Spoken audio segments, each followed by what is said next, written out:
vu sur la miniature pour un book haul assez conséquent, puisqu'en fait j'ai décidé de regrouper 2 mois, mars 2025 avec 11 livres et avril 2025 avec 5 livres. Je me suis dit, voilà, pour mars, tu as assez de sujets, mais pour avril, présenter un book haul pour 5 livres. Autant faire un gros book haul de 16 livres pour mars et avril 2025. On commence tout de suite avec mars, donc, et Morgane Moncomble avec les Saisons, un automne pour te pardonner, paru chez Hugo en format poche. Les romances, c'est pratiquement toujours en format poche. Avocate en devenir, Camélia est passionnée de crimes non résolus. Ça tombe bien, Rory Cavendish, son ancien bourreau, vient de mourir mystérieusement. Le présumé coupable du meurtre, c'est lui, Lou McAllister, le meilleur ami de Rory, le garçon qui l'a humilié il y a 10 ans et qu'elle n'a jamais oublié depuis. Camélia saisit cette chance pour résoudre sa première enquête et satisfaire sa soif de vengeance. Lou a toujours été le mouton noir de sa famille, mais elle ne s'attendait pas à finir en prison pour meurtre. Du jour au lendemain, le voilà abandonné par tous ceux en qui il avait confiance. La seule personne à pouvoir le sortir de là, c'est elle, Camélia O'Brien, la première victime de Rory. La fille qui l'a blessée plus jeune et qui hante ses pensées depuis. Et après, je ne peux pas lire parce qu'il y a une étiquette dessus, la dernière phrase. Mais voilà. Morgane Moncomble, chez Hugo, Un automne pour te pardonner, le premier tome de la saga Saison, qui n'est pas lu pour sa part. Je n'ai pas encore commencé, j'ai d'autres Morgane Moncomble, des stand-alone. C'est pour ça que je le garde pour plus tard. Ensuite, My Missing Piece, le tome 1, paru en poche chez Addictive. Ito, pardon, qu'est-ce que je vous raconte? C'est Ito. Alors après, Ito, je ne sais pas si c'est pas chez Addictive. Hein. Je ne sais pas. Bref, collection, voilà, maison d'édition Ito. C'est de Acacia Black. Donc j'ai le tome 1 que je me suis acheté en occasion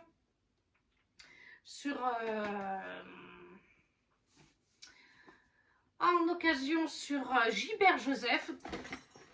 Il n'a pas envie de tenir, donc je ne l'ai pas payé très cher, j'ai dû payer 3 ou 4 euros, pas plus.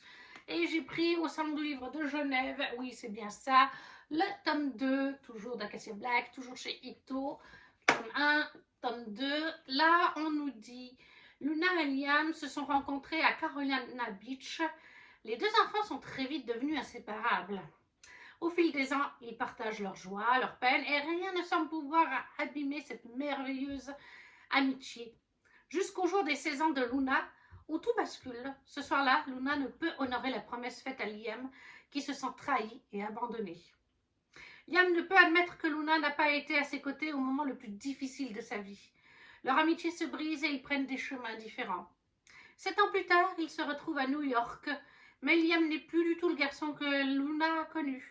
Distant, sombre, le jeune homme semble bien décidé à lui faire payer à sa trahison qu'il a tant fait souffrir et à détruire sa famille. Donc, My Missing Piece, le tome 1 d'Acacia Black et le tome 2 chez Ito. Et aucun des deux n'a été lu. Oui. Là, le début de book haul, c'est pas fameux. 3 livres, 3 non lus. Mais là, on continue toujours avec le Salon de Genève et celui-là, il est lu. Endless Fall de Louis Langlois, oui, c'est ça. Paru du coup chez le livre de poche, que j'ai pris donc au Salon du livre de Genève, que j'ai payé 17 francs suisses, soit un vœu pour 18 euros. Bonjour le prix des livres poche en Suisse. Et là, on va suivre une jeune femme qui est Eden qui est harcelée au lycée. Et du coup, elle est patineuse. Et à un moment donné, elle va faire une mauvaise chute qui fait qu'elle ne devrait plus pouvoir patiner à haut niveau. Et en plus, il y a ce harcèlement à l'école. Et un jour, elle va tenter de se suicider. C'est pas... Voilà, je crois que c'est pas précisé dans le résumé, mais c'est quand même important, puisqu'on traite de ça là-dedans. Sa famille va donc décider de déménager en découvrant le harcèlement suite à cette tentative. Et elle va se reconstruire, elle va aller à Rockridge. C'est son nouveau lycée. Et là, elle va se reconstruire, elle va faire la rencontre d'un groupe de jeunes.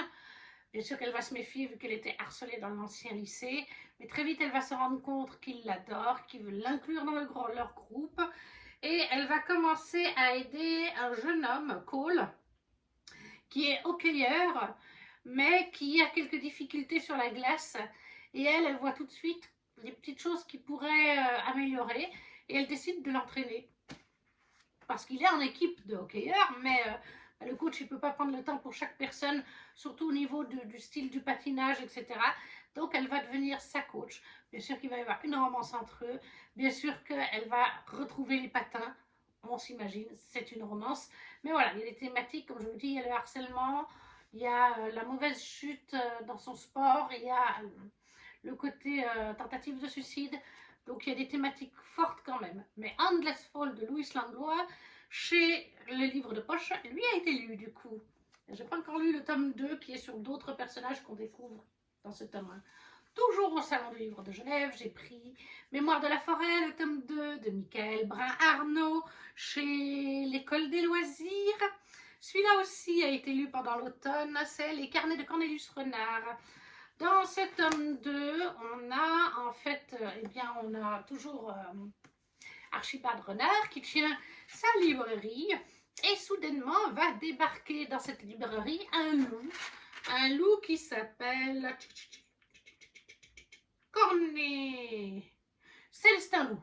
Et Célestin Loup, il prétend avoir des documents qui prouvent que la librairie appartient en fait à sa famille et demande à Archibald de partir. Et bien sûr, comme il a les documents, Archibald s'en va. Célestin Loup prend sa place. Mais Archibald va partir en fait en quête de la vérité de cette histoire avec son neveu, si je me rappelle bien, qui est Bartholomé. Oui, son neveu, Bartholomé, qu'on voit ici sur la couverture. Encore un moment doudou, voilà, je vous en dirai pas plus. Il est lu, Mémoire de la forêt, le tome 2 de Michael Brun-Arnaud. Et Michael ayant été présent l'année passée au Salon du Livre de Genève, il est dédicacé. Ça nous en fait 2, youhou! Et toujours au Salon du Livre de Genève, je vais essayer de faire, voilà. J'avais pris Macara et le lion de pierre, vous l'avez vu passer. J'avais fait un haul spécial, enfin un vlog, une sorte de vlog spécial Salon du Livre de Genève. Ce livre est de toute beauté, voilà. Derrière, je crois que c'est encore une autre image. Oui, tout à fait. Macara et le lion de pierre chez le Héron d'argent de J.R. Robin. Là, on suit une jeune femme qui est Macara. On est dans un univers, ce que je l'ai lu, de fantaisie inventée, mais qui s'inspire un petit peu des pays d'Orient, des pays d'Asie. Je reste toujours très vague de l'Asie, parce que, mais c'est inspiré, hein, c'est un univers de fantaisie inventé. Et Macara, son monde s'est effondré quand elle était enfant. Derrière le passage de l'armée de l'impitoyable reine Sikirite, n'ont demeuré que les cendres et dévastations. Des années plus tard, le destin sourit à la survivante. Elle invoque par mégarde le lion de pierre, un artefact millénaire porteur d'un pouvoir immense. Macari voit alors une chance inespérée de venger la mort de sa famille et le massacre de son peuple. Mais sur sa route se trouve le prince Aran, fils renié de la souveraine. Envoyé par celle-ci pour retrouver l'animal légendaire, le jeune homme est prêt à tout pour regagner son honneur perdu, quitte à pactiser avec l'ennemi. Quel prix seront-ils prêts à payer pour obtenir ce qu'ils désirent le plus? Et comme J.R. Robin était présente au Salon du Livre de Genève, il est dédicacé. Macara et le lion de pierre, aux éditions du Héron d'argent, J.R. Robin, déjà lu. Et pour conclure, du coup, avec le Salon du Livre de Genève, je m'étais pris une BD juste comme ça pour l'acheter. La Sentinelle du Petit Peuple chez Dupuis. C'est de Carbone, Barreau et Forns. Voilà, ça fait longtemps que j'ai lu le tome 1, que je n'ai pas lu la suite. Je me rappelle du coup plus très bien. Je pense sincèrement que, de toute façon, ça se lit en quelques minutes. Hein. Donc je pense que je me relirai le tome 1 pour bien me le remettre en tête. Et puis après, j'enchaînerai avec ce tome 2. Et j'essaierai d'acheter le tome 3, parce que le tome 3 est aussi déjà disponible. Et je ne sais pas s'il n'y a pas même le tome 4 depuis. Donc, et voilà, La Sentinelle du Petit Peuple de Carbone, Barreau et Forns. Chez Dupuis, c'est Les larmes du dragon. Et donc ça, c'était les livres que j'ai pris au Salon du Livre de Genève, sauf le premier Missing Piece qui était chez Gilbert Joseph et puis Morgane Moncomble aussi. Ensuite, j'ai pris chez Gilbert Le livre, le grand livre des esprits de Noël de Richard Ely et Frédéric Devos chez Vega. Les fées, les elfes, les lutins, les fantômes et autres créatures magiques de l'hiver. Et ça, il est lu. Je l'ai lu cet hiver. Voilà, pour le Cold Winter Challenge. Je vous montre quelques petites pages à l'intérieur. Vous avez des pages comme ceci, sur le sapin, sur la bûche. Vous avez bien sûr le Père Noël, le Père Fouettard, mais vous avez des choses méconnues, voilà, ou de régions précises, de France, de Suisse même. Oui, je suis suisse, il faut le savoir à l'origine. Je suis née en Suisse, mais ma maman était française, par contre, et mon papa suisse. Donc je suis née en Suisse, donc je suis d'origine suisse, mais voilà, avec des origines françaises. J'ai fait des découvertes là-dedans sur les régions de Zurich, de Berne, même de Canton de Vaud. Il y a des choses qui sont racontées là-dedans, des esprits, des fantômes suisses que je ne connais pas en tant que Suisse ayant vécu toute sa vie en Suisse jusqu'à il y a 5 ans en arrière. Donc j'étais assez...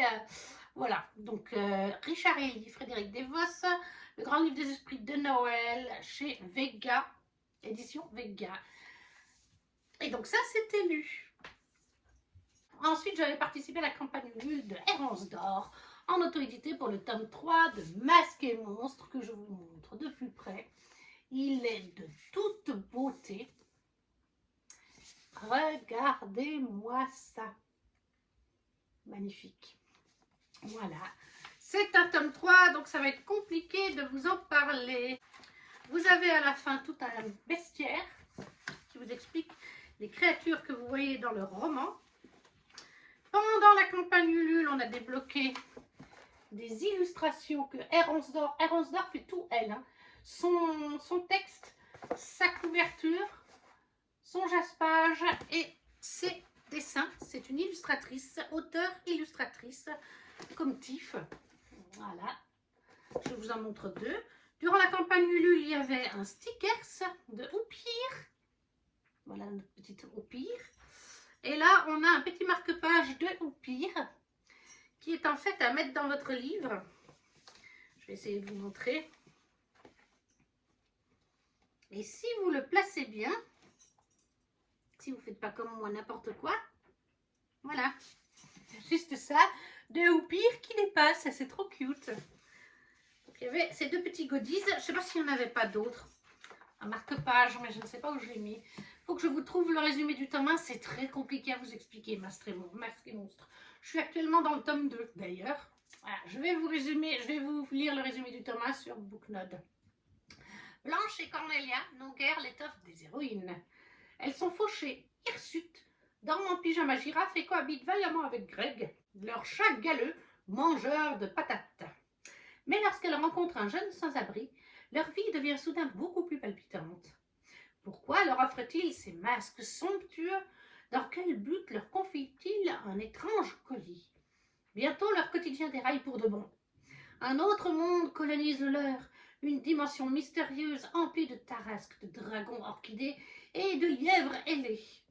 Et à cette faune improbable s'ajoutent deux inconnus aussi louches que séduisants qui manœuvrent dans l'ombre. Voilà, et c'est en fait tout un univers et un monde parallèle au nôtre, enfin je ne sais pas bien comment vous le décrire. Et en fait, dans cet univers, vous avez des territoires. Normalement, ils sont par là à un moment donné. Voilà. Vous avez le territoire de Bastet, d'Horus, d'Argos, Homer, les archanges, Midas, Cerbère, Baba Yaga, Epona, Orphée, Méduse. Donc ça mélange plusieurs mythologies là-dedans. Voilà leur territoire. Plusieurs dieux ou personnages de mythologie. Et du coup, vous avez aussi, donc, comme je vous ai dit, plein de créatures, de mythes et de légendes et de contes. Voilà des petits exemples sans nom, sans rien. Pareil, c'est tout Errance d'Or qui illustre, qui fait ses recherches. D'ailleurs, à la fin, vous avez un endroit où elle vous dit de quels contes et légendes, mythologie, etc. viennent les créatures. Panthère d'eau, mythe natif américain. La chimère, mythe grec. Le chérubin, mythe juif et chrétien d'origine assyrienne. Le Métatron, mythe juif. La licorne. Le séraphin, mythe juif et chrétien. Le trône Alicanto, Skunk, Midas, mythe grec pour créer un Midas, de Doppelganger, mythe germanique, le Doppelganger, ça me fait penser d'ailleurs à The Originals et Vampire Diaries. Donc voilà, R11 d'or, Masque et Monstre, le tome 3 en auto-édité dans cette magnifique édition. Et on en arrive déjà au livre en anglais. Alors, Masque et Monstre tome 3 n'était pas lu. Je suis dans le 2, je vais finir ce soir. Le premier livre en anglais pour la Fairy Loot, je crois que c'était pour le livre Young Adult, Where the Shadow Meet, Patrice Caldwell, donc l'édition Fairy Loot. C'était l'édition du mois de mars. Oui, oui, oui. On n'a pas d'impression comme ça. Ça fait très septembre, octobre et novembre. Mais pourtant, c'était bien l'édition du mois de mars. Je vous avoue que ce n'est pas le livre qui me fait le plus envie. Maintenant, parce qu'il est très sombre. Maintenant, vous allez voir les illustrations. Je ne sais pas si on n'est pas sur un récit LGBT. Je ne sais pas. Le dessous se présente comme ceci. Et en illustration, nous avons ceci. On dirait qu'on est avec deux femmes. Moi, j'ai l'impression qu'elles vont se faire un câlin. Donc, je ne sais pas. On a clairement une ange, qui plus est. Là, on a d'autres personnages. Je ne pense pas que ce soit les mêmes qui sont au début. Quoique, peut-être la femme éventuellement. Je ne sais pas. Cela n'est pas encore lu. Oui, alors voilà, dans les mots-clés sur Booknote, il y a marqué Fantasy, LGBTQI+. Donc, il y aura du LGBT. Donc ça m'intéresse. Ce sombre et intriguant, on va dire comme ça, romantique début entre dans un récit de vampire, dans une fantaisie vampirique qui questionne qu'est-ce que signifie vraiment le sacrifice pour l'amour. Vous n'avez pas d'idée ce que j'ai fait pour l'amour. Comme vous n'avez pas d'idée, qu'est-ce que vous pourrez faire, vous, un jour? Il y a longtemps, une fille nommée Favre a sacrifié ses ailes pour l'amour. Tana, la jeune déesse,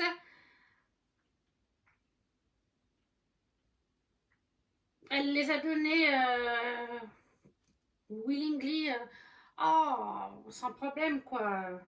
Et elle a sacrifié ce même amour pour le pouvoir par contre. Mais tout un coup.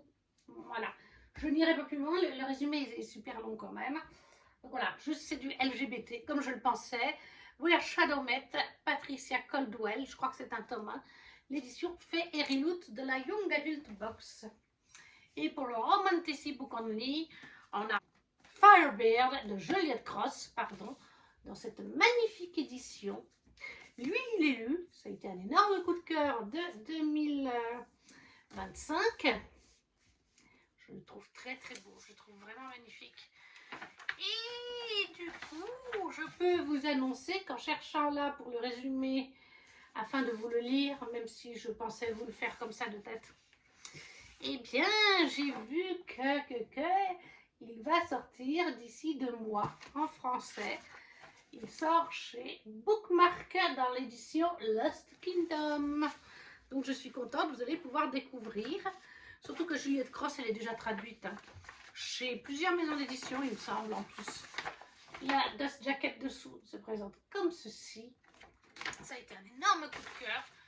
Je préfère quand même vous lire le résumé. Donc à sortir chez Bookmark dans 2 mois. Mais on est avec des dragons. Dragons et de la mythologie romaine. Voilà, en français ça s'appellera la saga Le Feu qui nous lie, le tome 1, l'oiseau de feu. Firebird, ça correspond bien. On nous dit un conquérant brisé, une sorcière indomptable, un empire où les dragons règnent sur Rome.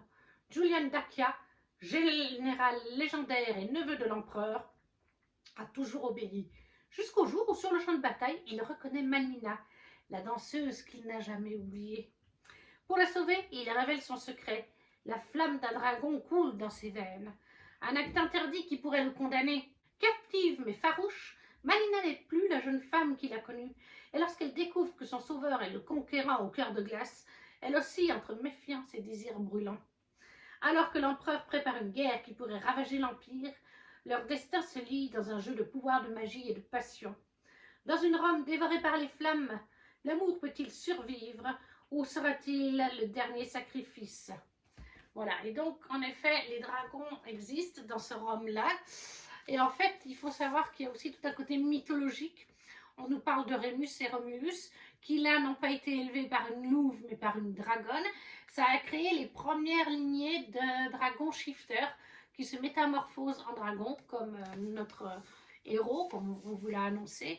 Et vous avez aussi plein de dieux et déesses de la mythologie romaine, grecque-romaine, sauf que là, ils ont le nom en romain, en fait, qui sont évoqués. Je ne sais pas si en français ce sera le cas, mais en VF, vous avez tout un petit lexique. Vous avez, par exemple, les Ignis, la Fair Line, et ben c'est Rémus et Romulus. Média Nocté, qui viennent des descendants de Rémus. Saphirus, qui eux viennent de la naissance, ils sont nés de Neptune et de la fille aînée de Romulus. Les Amétius qui viennent de Pluto et Prosperina. Prosperina, je ne sais pas si c'est pas... Pluto et Prosperina, je ne sais pas si c'est pas Hadès et Perséphone dans la mythologie grecque. Vous avez Chrysocola, qui est... ils sont bénis par la déesse Diane. Diane qui est Artémis ou... je ne sais pas si c'est Artémis dans la mythologie grecque. Mais voilà, ça a un savoureux mélange de dragons, de dragons métamorphes, de dragons tout court qui ne se métamorphosent pas, et de mythologie romaine. Et j'ai surkiffé. Donc ça arrive chez Bookmark, les éditions Lost Kingdom, Firebird de Juliette Cross, chez les éditions Fairyloot qui est lu. Et donc là, pour ce mois de mars, ça nous fait 1, 2, 3, 4, 5 livres de lus sur 11. Il m'en reste 6. Ensuite, on passe au mois d'avril avec 5 livres, ça va aller plus vite. Je me suis pris bien sûr la petite boutique de sortilèges de Sarah Durst-Berst, oui c'est ça, Beth Durst, chez Bragelonne, avec cette magnifique couverture, le magnifique jaspage que j'adore. Je crois qu'il plaît à tout le monde. Et lui, il est déjà lu, ça a été un coup de cœur d'ailleurs, hein. On est dans la cozy fantasy. On suit Kida, qui est d'une nature solitaire, bibliothécaire, dans la capitale de ce royaume inventé, de cette fantaisie. Et la seule compagnie qu'elle a, c'est une plante, Kaz, une plante sentiente, qui parle, etc. Parce qu'elle a été créée par magie, cette plante. Et un jour, il y a des rebelles, un autre peuple, bref, qui envahit la capitale et la bibliothèque, et prennent possession du royaume, et en fait, en tout cas, c'est ce qu'elle s'imagine qui est là, et elle va fuir la bibliothèque avec Kaz et emporter quelques caisses de livres de sortilèges qu'elle n'utilise pas, elle est juste bibliothécaire, et elle va partir sur une île où elle vivait quand elle était petite fille, quand ses parents étaient encore vivants. Ses parents sont partis quand elle avait quelques années de vie pour le continent, pensant bien faire pour leur fille, lui ouvrir des perspectives. Et là, ses parents sont décédés il y a un moment de ça. Et elle décide de retourner sur cette île parce qu'ils ont toujours leur maison qui est à l'abandon. Et là, elle va décider, pour pouvoir vivre quand même, il faut gagner des sous. Donc elle va restaurer sa petite maison et elle va vendre des confitures en faisant pousser des choses et en fabriquant ses propres confitures. Elle retrouve un livre de recettes à sa maman. Et d'un autre côté, il y aura un commerce lié aux sortilèges et aux livres qu'elle a ramenés. Elle les utilise, elle va se mettre à la magie du coup grâce à ces livres pour aider les gens de l'île parce que l'île est vraiment isolée et la magie dessus, il n'y en a plus beaucoup et il y a plein de choses qui ne vont pas. Voilà, donc c'est de la cozy fantasy, tout doudou, tout mignon. C'est même quelque chose que Chiara et Raphaël pourront lire, ils ont 11 ans et demi. Clairement, il n'y a pas de smut, il n'y a rien du tout. C'est vraiment un roman super. Donc, la petite boutique de sortilèges de Sarah Beth Durst, tout à fait, chez Bragelonne. Et ça, il est lu. Livre qui n'est pas encore lu. Campagne Ulule, Les larmes d'Okia, oui c'est ça, tome 1, premier sang de Mathilde Lambin. Je crois que finalement ça va être une duologie. C'est chez Imeris Éditions. C'est une nouvelle maison d'édition. Bon, maintenant, ça fait 2 ans pratiquement qu'ils sont sur le marché. C'est le compagnon de Rêve d'avenir lecteur, Louise, qui a ouvert cette maison d'édition, qui en est le patron. Alors, Louise l'aide un petit peu hein, pour le compte Instagram de la maison d'édition, faire les photos, des choses comme ça. Mais après, bon, c'est lui qui gère par contre son entreprise. On a débloqué pendant la campagne Ulule un marque-page et un magnète. Parce que pour Imeris Éditions, ce qu'ils font, c'est qu'ils font une campagne Ulule à chaque nouvelle parution. Le brochet se retrouve dans le commerce, Cultura, Fnac, partout, Amazon. L'édition collector est une édition vraiment collector, le relié, puisqu'il y en a seulement pendant la campagne Ulule. Tristan fait un petit stock de suppléments qu'il vend après en salon. Et une fois qu'il n'y en a plus lors de ces salons, là, c'est rupture de stock, il n'y aura pas de réimpression. Les reliés, c'est vraiment lors des campagnes Ulule et quelques salons au cours de l'année qui suit. Là, on nous dit, tuer pour survivre, survivre pour se venger.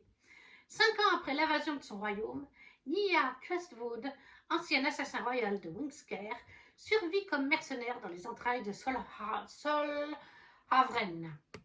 Lorsque ses ennemis retrouvent sa trace, elle est contrainte de fuir avec Alba, son fidèle protecteur, et un mystérieux guerrier au pouvoir ardent. Ensemble, ils s'engagent dans une quête périlleuse, sauver une amie prisonnière des géoles ménesquiennes et reconquérir leur royaume perdu. Leur voyage les mène à travers les terres les plus hostiles du continent, où rôdent créatures cauchemardesques et pirates sanguinaires. Tandis que Nia s'enfonce dans les magies interdites, une voix ancestrale entre ses rêves, porteuse de secrets enfouis qui pourraient tout changer. Dans cette épopée où se joue le destin des royaumes, Nia devra choisir entre sauver son peuple et préserver son âme de la damnation. Voilà, donc Les larmes d'Okia, le tome 1 chez Imeris Éditions de Mathilde Lambin. Lui n'est pas lu, je vous avoue que j'essaye vraiment avec 108 ans de saga passée, j'essaye de ne plus en commencer autant, pour en évacuer certaines et pouvoir après en faire d'autres. Et puis de toute façon, concernant celui-ci, le tome 2 n'a pas encore été fait en campagne Ulule, donc le temps que la campagne Ulule se fasse, le moment où elle se fera, plus le temps qu'il faut pour l'impression, tout ça, l'envoi des campagnes, j'ai encore du temps avant de m'y lancer. Dernier livre en français de ce bouquin d'avril 2025, Divine Darkness, le tome 3, Anatrice, chez Hugo, en grand format exceptionnellement, dans leur filiale Romantasy, parce que j'ai vraiment besoin de parler de Divine Darkness. Vous avez déjà vu passer le tome 1 et le tome 2. Dans Divine Darkness, nous sommes dans un univers de fantasy inventé, où on a le royaume de Night, de la nuit, et le royaume de Sun, du jour. Chacun a leur royaume, gouverne leur royaume, ont des créatures. Chez Night, il y a des vampires, il y a des succubes, des choses comme ça. Chez Sun, il me semble qu'il y a des anges, des sirènes. Vous voyez, chacun a ses créatures. Il y en a beaucoup des créatures. Et il y a d'autres royaumes, bien sûr, mais c'est surtout Night et Sun qui ne sont pas en guerre actuellement, mais qui n'en sont pas loin. Et sous terre se terrent, c'est le cas de le dire, dans des grottes, des cavernes géantes, les humains. Les humains qui sont gérés par un roi qui a plusieurs enfants. Et une de ses enfants, c'est Danae, une princesse rebelle qui plus est. Et dans le tome 1, très vite, Danae on va lui proposer d'épouser Sun pour certaines raisons que je ne vous citerai pas. Et elle va se rendre au royaume de Sun avec Sun. Sauf qu'en cours de route, Night la capture, la fait prisonnière et finit par lui expliquer certaines choses par Sun. Et il finit du coup par lui demander un deal qu'elle accepte parce qu'elle a réalisé certaines choses. Ça, c'est vraiment la base du début du tome 1. C'est un enemies to lovers, entre guillemets, entre Danae et Night. C'est une trilogie, c'est le dernier tome. Moi, j'ai surkiffé. Il est lu, celui-là, Anatrice. Elle ne reste pas longtemps dans ma pile à lire, Anatrice. Donc voilà, gros coup de cœur pour cette saga, Divine Darkness, le tome 3 d'Amatrice, en grand format chez Hugo, leur filiale Romantasy. Et on passe au livre en anglais. Le premier qui était dans la Young Adult Box, c'est The Glittery Age de Alissa Villers. Je crois qu'il existe en français, mais on va regarder ça. Mais il me semble que pour les deux livres de Fairyloot, ils sont en français, me semble-t-il. Très joli jaspage. Dessous, il se présente comme ceci. Ça forme une image, hein, de toute façon, voilà. Les pages de garde. Alors celui-là n'a pas encore été lu. C'est pareil, je ne peux pas tout lire en anglais. J'essaye de me maintenir comme en 2025 et de lire 2 livres par mois en anglais. Mais comme j'ai aussi des sagas de commencer, eh bien j'avance des fois mes sagas pour en conclure certaines. Je pense que c'est le cas là avec Spice Road, je pense que c'était une duologie. Ou d'en inventer certaines, d'en avancer certaines, comme là pour le Romantasy Book Only, où je vais lire le tome 2 de A Far in the Sky. Voilà, donc celui-ci, on va regarder. Non, alors il n'est pas disponible en français. Je ne sais pas pourquoi, j'étais sûre qu'il y était. Mais bref. Les rumeurs sont l'essence du sang dans l'Idlewood, dans l'Indiana. Les gens, les locaux, murmurent que les Delucas sont des sorcières. Et qu'il y a des décennies de ça, leur prior a maudit, ils ont maudit la famille Baryon pour une revanche, pour un amour qui a fini très tragiquement mal. Et maintenant, si un Baryon, si quelqu'un de la famille Baryon tombe amoureux avec vous, vous mourrez. Voilà. Et si c'est pas une bonne raison suffisante pour que Penny Haberly reste loin des deux familles, elle ne sait pas qu'est-ce qu'il le sera. Voilà. Donc c'est juste le début du résumé, mais on est avec de la magie, des sorcières, des malédictions autour de deux familles. The Glittery Age de Alissa Villers, l'édition Fairyloot, lui n'est pas lu. Et le dernier livre, lui je sais qu'il existe en français, c'est The Wind Waver de Julie Johnson, édition Fairyloot là encore, très jolie édition, que je trouve un peu plus logique que la VF. Soit dit au passage, puisque sur la VF vous avez un énorme phénix sur la couverture, je crois que c'est chez Hugo que c'est sorti. Or, en l'occurrence, il n'y a pas de phénix dans ce livre. Cherchez par contre, voilà, la couverture originale VO, plus classique, nous montre aussi un phénix. Il n'y a pas de phénix dans ce livre, puisque je l'ai lu. Je peux vous le dire, voilà. Il n'y a pas de phénix. Il y a certes des pouvoirs liés au feu, à l'eau, au vent et à la terre. Voilà, ça c'est les deux protagonistes masculins principaux. Mais il n'y a pas de phénix. Cherchez l'erreur. Et donc ça c'est sorti, c'est chez Hugo, mais je ne sais plus si c'est Romantasy. Oui, c'est bien sorti en français dans leur filiale Romantasy. Magie et aventure tourbillonnent dans cette romance envoûtante où une jeune femme ravive les braises d'une ancienne prophétie, déclenchant une tempête qui pourrait sauver son royaume ou les condamner tous. Anwin, déchirée par la guerre, est en proie à la peur de la magie. Les halflings comme Ria, Fleetwood sont tués à vue, mais l'exécution de Ria est interrompue par un sauveur inattendu.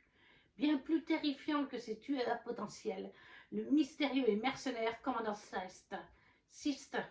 Entre les griffes de ce nouvel ennemi, Ria se retrouve à lutter pour sa vie dans les étendues arides des terres du Nord. Pourtant, plus elle s'éloigne de chez elle, plus elle apprend que rien n'est ce qu'il semble être, ni son redoutable ravisseur, ni le fléau qui ravage son royaume moribond, ni même elle-même. Car Ria n'est pas une halfling ordinaire, l'étrange tache de naissance sur sa poitrine et le vent qu'elle appelle instinctivement signifie qu'elle est un vestige, l'une des 4 âmes dispersées à travers Anwin, destinée à restaurer l'équilibre de la magie ou à mourir en essayant. Mais maîtriser le pouvoir qui est en elle n'est qu'un début. Voilà, il y a encore un paragraphe, mais je pense que vous avez cerné l'histoire. Donc, The Wind Waver, le tome 1 de Julie Johnson, l'édition Fairyloot, qui lui est lu par contre. Donc là, pour ce petit book haul d'avril, ça nous en fait 3 de lus sur 5, ce qui est plutôt pas mal. Et voilà, nous avons à présent terminé 2 mois de book haul mars et avril 2025, avec 16 livres au total. N'hésitez pas à me dire en commentaire si vous en avez lu certains, s'ils vous font envie, si vous savez pas quoi mettre. Vous connaissez la chanson, le petit pouce, un petit emoji, à vous abonner si ce n'est pas déjà fait, à partager la vidéo si le cœur vous en dit. Et nous, on se retrouve très vite pour une prochaine vidéo. Ciao, ciao!